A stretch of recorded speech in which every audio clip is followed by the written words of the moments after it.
Is it proven that war is the best way to bring the hostages home? It's proven that applying war and military pressure on Hamas is the only way to get them moving, yes. But you will have heard today the response from hostages who've already been released, who say it's not. It's terrible. It's terrible that Hamas is holding hostages in chains underground, is acting in a savage and sadistic way. The problem is that they're not releasing the hostages, and they want to continue remaining a terror group on our border. But the hostages have come back when there's been a pause in the fighting. We have to prevent this. But the hostages have come back in numbers when there has been a pause in the fighting. Twice it happened in the early part of the war and in the last few weeks. That's right, because the pause happens after the fighting, and when the fighting applies pressure on Hamas, and when they feel fire getting near them, then they ask to pause. Look, we don't want war. I don't want war. My best friend fell in war. I fought wars. War is a bad thing. But we're dealing with ISIS, with Al-Qaeda, the worst terror organizations on earth, and in this case, Hamas. These are not reasonable people. These are savages. They want to murder all of my nation. They're holding the hostages. They've not budged. But they can't stop this right now if they release the hostages and lay down their arms. Why do you think Israel is not sticking to the terms of the ceasefire agreement it signed in January? It was a process, this, agreed by all parties, a difficult negotiation when it comes to phase two, no doubt. But Israel seemingly has walked away from something it signed up to just a few months ago. No, the contrary. Hamas has violated the ceasefire several times. But the bottom line is, imagine that you have a neighbor who murdered some of your family and, God forbid, raped some of your family, now is holding two of your kids hostage and is telling you that they're going to continue murdering you and your family the moment they can. That's what we're dealing with. We have our neighbor tells us, we want to kill you. We want to annihilate the Jewish people. They keep on saying it. In fact, right now, we know that they're preparing more attacks.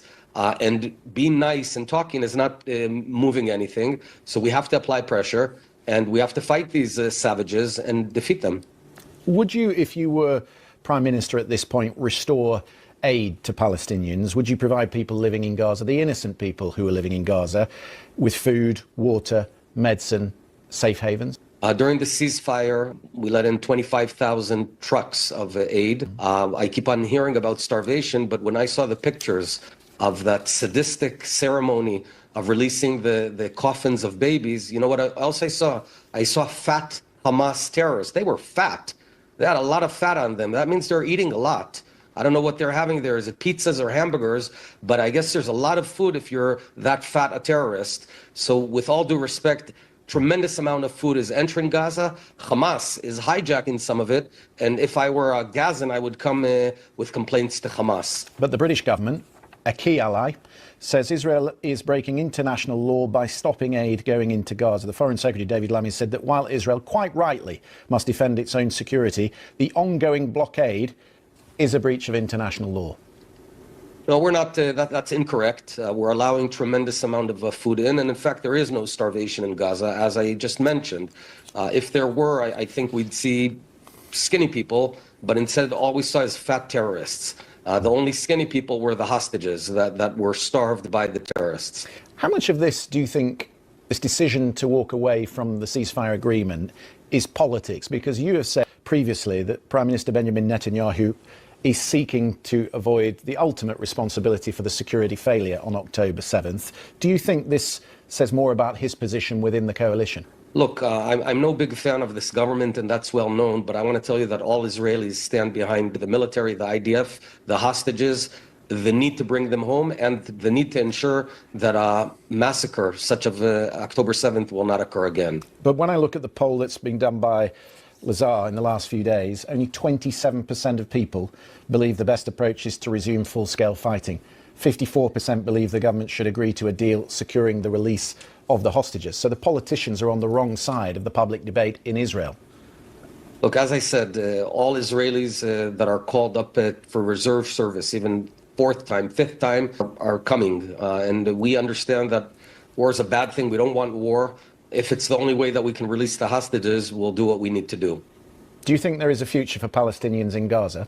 I don't know. It's up to Hamas and up to them to decide. If Hamas lays down their arms, if Hamas releases the hostages, then there can be a future for Gaza.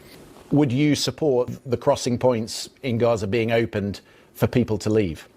If someone wants to leave Gaza, of course they should be allowed to leave Gaza. If someone wants to leave London, they should be allowed to leave London. Because the concern would be, and I just want to get to the bottom of this, is that Donald Trump has complicated this picture and this ceasefire process. He's talking about this Riviera-style resort in Gaza, and out of that comes a breach of the agreement that was signed up to 2 months ago. And people, I guess, in the Arab world will be concerned that this is the final scenario in Gaza, that we're in the beginning of that process. But what's your question? Well, is it? No. So there is a future for Palestinians in Gaza? It's up to them. If they release the hostages, lay down their arms. If we don't have a terrorist organization on our door entrance, then Gaza can have a future. If they want to continue killing all the Jews, then they don't have a future. Naftali Bennett, very grateful for your time. Thank you for coming on the program. Thank you.